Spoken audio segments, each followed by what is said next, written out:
great way to begin is to start with my horizon line, my vanishing point, and drawing in the general shape for each one of these different shapes that I have. Notice how one is above the horizon line, one is below the horizon line, and one is on the horizon line.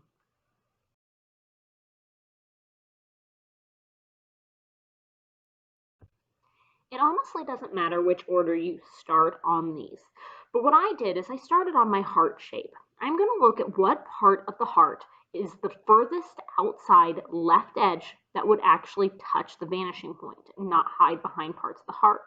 Then I did the same on the right side. Notice that does not mean that it is necessarily the outside edge of the top of the heart. Then I go up to that middle part of the heart, and I'm going to try to make a line there as well. From here, I'm going to mimic the exact same curve. I'm going to try and make these lines parallel to one another. I may draw the entire heart in to see what the rest of that curve would look like so that I know where I need to make this connect. After I do this, I'm going to erase any of the extra lines I no longer need, and I'm going to maybe darken up the lines that I want to keep. Completing the house, I'm going to do this very much like I did a box. The bottom sides and the left sides of this house are going to go back to the vanishing point the same way a box or a square would. The top point of my house is also going to go back to this vanishing point. The important part is to try and understand when the box ends or when the house ends.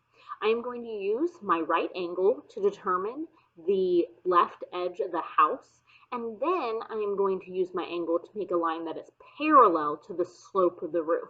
So you'll notice that I line it up and then I slide it over to make sure that the line is the same. Star is the shape that I suggest you do last because it seems to throw the most people off. I try to connect as many points of the star to the vanishing point as well as the places where 2 points meet, so that little indent in on the star. Anytime one of these lines can touch the vanishing point and be seen, I am going to go ahead and draw it. Notice on the back points, I'm even going to do this, and I might only see them a little bit, so it might only be a short little line. Once it touches the rest of the star, I'm kind of letting it just disappear behind it. In one of my cases, my line actually lines up, and I can barely even see it. It's such a tiny little line, but I'm going to put it there anyway. One of the really important things to notice is that I need to focus on parallel lines. Look how these two edges of the star line up. So I slide my angle down, and I'm going to draw on these two lines exactly how I saw them above.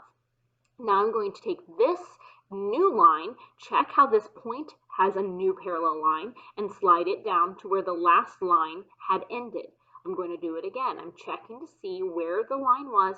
I'm going to slide the ruler, make a parallel line where the last one ended.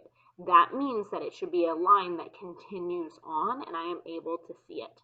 I've noticed that this is easier if I start with the two lines that line up and slide the ruler down first to help me get that point that is closer to me as the viewer.